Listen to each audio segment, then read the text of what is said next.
Siapa yang menyediakan? Tuhan. Maka kalau ada tantangan, masalah, dihadapi men. Jangan takut men. Jangan ngeluh. Ya men. Jangan ngeluh. Karena itu selalu terjadi di dalam kehidupan kita. Namanya kita juga umat gereja. Ya kan? Yang dipanggil keluar tetapi diutus di tengah-tengah apa? Dunia. Kita masih nginjak bumi, belum di surga. Halo, coba dipukul temannya, lu masih nginjak bumi. Maka kita masih menghadapi kesulitan hidup. Kita masih menghadapi masalah. Kita masih menghadapi beratnya matematika, ya kan? Kalau orang tua beratnya mencari nafkah. Itu masih kita hadapi. Ya. Nah, maka kalau semuanya itu telah terjadi di dalam kehidupan kita, kita pun akan kuat menjalani hidup ini. Karena yang kita pandang adalah siapa? Kristus. Allah yang kita pandang adalah janji Allah yang sudah digenapi. Nah, dalam konteks yang kita baca pada hari ini adalah janji Allah kepada bangsa Israel yang telah keluar dari tanah Mesir, yang telah dipanggil keluar dari tanah Mesir dan akan masuk tanah Kanaan, itu digenapi. Wow. Setelah mereka melewati 40 tahun, mereka di padang gurun yang gersang. Tapi dengan penyertaan Tuhan yang begitu luar biasa. Meskipun ada tantangan, masalah, dan lain sebagainya, akhirnya mereka tiba di tanah Kanaan itu. Maka ketika mereka mau memasuki tanah Kanaan dan sudah dibagi-bagi begitu, Yosua membangun sebuah batu peringatan. Batu apa? Batu peringatan untuk mengingatkan bangsa Israel akan kuasa Allah yang begitu besar yang telah menolong mereka. Di ayat yang ke-27 dikatakan, kata Yosua kepada seluruh bangsa itu, sesungguhnya batu inilah akan menjadi saksi terhadap kita. Sebab telah didengarnya segala firman Tuhan yang diucapkannya kepada kita. Batu didirikan di Sikem untuk menjadi saksi bagi bangsa Israel.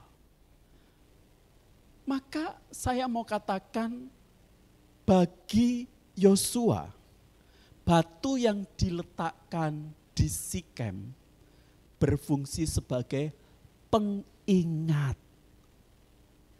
Setelah mereka akan mendapatkan janji itu. Mereka teringat bagaimana Tuhan menyertai mereka sampai mereka mendapatkan janji itu. Nanti juga sama kalian yang masih muda-muda ini, ya. Ketika kalian akan mendapatkan tanah Kanaan kalian, kalian akan ingat gimana kuasa Tuhan yang luar biasa itu. Oh, ngapa ya dulu aku mengalami sulitnya matematika sama Miss Ani. Ternyata aku harus menempuh semuanya ini supaya aku bisa mendapatkan ini dengan sukacita. Betul? Iya, pasti itu begitu, ya. Ngapa aku sulit menghadapi pelajaran Mandarin misalnya? Ya, siapa yang ngajar Mandarin kalian? Lose Melinda kah?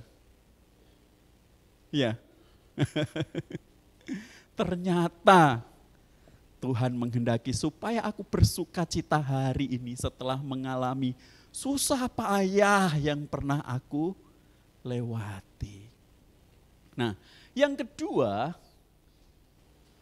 bagi Yosua batu itu berfungsi sebagai sebuah desakan untuk setia.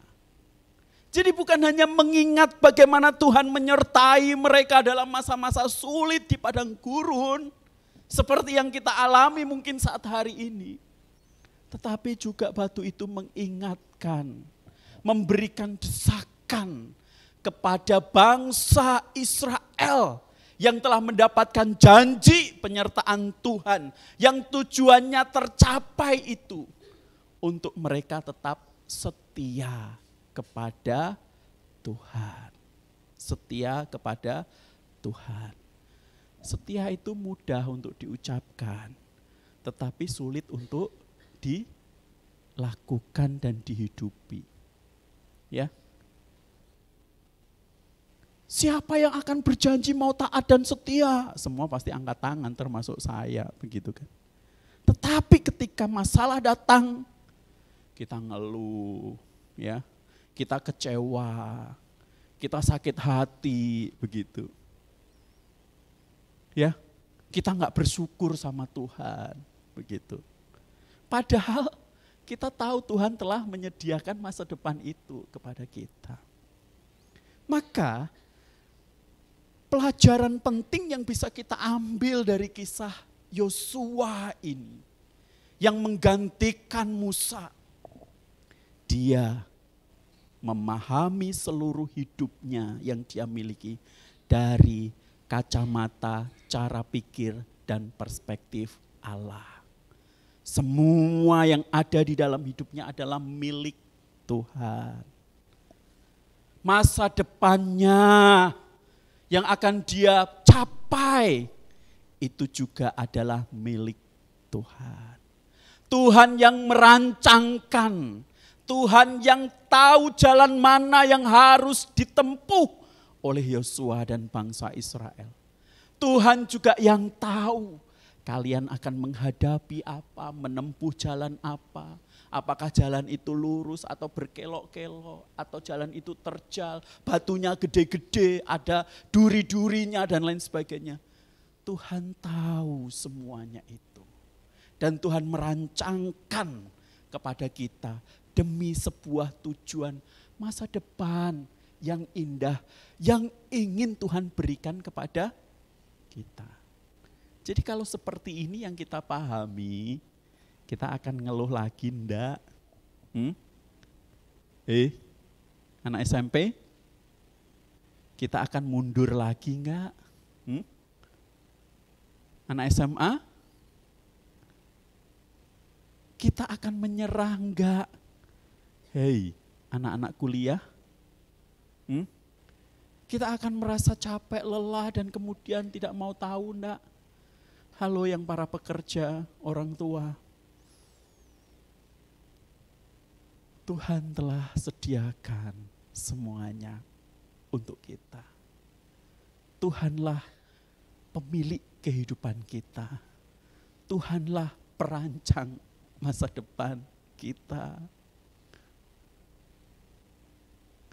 Kalau Tuhan yang memiliki, Tuhan yang merancang, siapa yang dapat menggagalkan itu di dalam kehidupan kita? Tidak ada.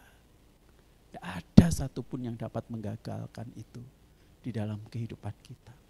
Ya, pahami ini baik-baik. Ya, meskipun itu sulit, meskipun itu berat, menyakitkan, mengecewakan, tetap kita harus maju, melangkah, menggapai tujuan akhir kita. Ya, nah. Kesetiaan adalah permintaan Allah kepada Yosua pada saat ia akan keluar dari kehidupan padang gurun dan hendak menyeberangi sungai Yordan. Artinya apa? Kita pun juga dituntut untuk setia. Pandanglah kepada Kristus, ya. Lihatlah kepada Allah yang merancangkan kehidupan kita. Maka kita pun akan tekun setia melakukan hal itu di dalam kehidupan kita. Maka rekan-rekan yang terkasih, mari dari semua yang kita pelajari, pertama, ingat, kita harus ingat apa yang telah kita alami di dalam perjalanan kehidupan kita. Semuanya itu mendatangkan kebaikan untuk kita. Ada suka, ada duka, silih berganti di dalam hidup kita. Itu semua mendatangkan kebaikan. Karena apa? Ada Tuhan yang menyertai kita. Ingat itu ya. Yang kedua, lihat. Apa yang perlu kita lihat? Kita perlu melihat bagaimana peran Allah yang memimpin, yang melepaskan kita dari segala tantangan, persoalan, kesulitan, ya. Kita dimampukan Tuhan untuk melewati. Memang Tuhan tidak berjanji kita tidak akan mendapati kesulitan hidup, tidak. Kesulitan hidup itu akan memperkuat hidup kita, ya. Sama kalau kita sakit, imun tubuh kita kan akan bekerja untuk melawan sakit itu sehingga kita menjadi kuat, begitu, ya. Yang ketiga, ini yang penting juga, mengucap syukur. Mengucap syukur, mengakui pekerjaan Allah atas apa yang baik yang kita terima di dalam ketaatan. Ya. Jangan kita kalau dalam masa kesulitan kita ngeluh, kecewa sama Tuhan. Tetapi pas ditolong, kita mengalami mukjizat Tuhan, kita bersyukur. Itu enggak boleh terjadi. Baik ketika kita dalam pergumulan yang sakit maupun dalam kondisi yang baik, kita harus tetap mengucap syukur. Karena semuanya itu dirancangkan Tuhan di dalam kehidupan kita untuk kebaikan kita. Yang terakhir, nah kita harus merespon anugerah Allah tersebut dengan hidup dalam kesetiaan. Ya, Tuhan pemilik hidup kita. Dia yang merancangkan masa depan kita. Semua yang baik Tuhan tolong untuk kita. Ya, dalam kondisi sulit Tuhan ada buat kita. Tapi ketika hidup kita enak kita lupa Tuhan. Tidak mau ke gereja. Kalau jam ibadah malah pergi ke mall atau main game. Kan artinya enggak setia kita. Diminta terlibat pelayanan ogah-ogahan, enggak gua mah mau tidur aja di rumah. Lah gimana dong kita mau setia sama Tuhan begitu. Padahal kita dipanggil untuk menjadi sebuah gereja begitu. Yang hidup saling support satu dengan yang lain. Berkembang dalam satu komunitas di tempat ini untuk memuliakan Tuhan begitu. Tapi kita lebih memilih untuk menjauhi komunitas atau memilih untuk tidak terlibat di dalam pelayanan. Kalau kita mau bersedia seperti tadi tuh, cewek-cewek main musik dengan hati yang sukacita, keren. Ya, itu namanya keren. Berarti kita merespon Tuhan dengan sebuah kesetiaan untuk mau melayani Dia, ya. Kalau kita terlibat di dalam tampilan di gereja ini sama-sama, kita saling support, melayani Tuhan. Itulah bukti kesetiaan kita. Aku setia kok sama Tuhan. Lihat aja lah aku setia sama Tuhan, tapi main game di rumah ketika ibadah, ya itu namanya bukan setia sama Tuhan, begitu. Ya. Atau melakukan hal-hal yang lain yang tidak mensupport keberadaan gereja untuk bertumbuh. Ingat tadi Mister katakan di awal, hanya 2 lembaga yang diciptakan oleh Tuhan. Apa? Keluarga, 2 gereja. Sampai kalian mati dan hidup kembali di surga. Ini yang bernilai kekal. Ya. Ini yang harus tetap kita tinggal hidup di dalamnya dan mengembangkan sama-sama. Mari kita berdoa.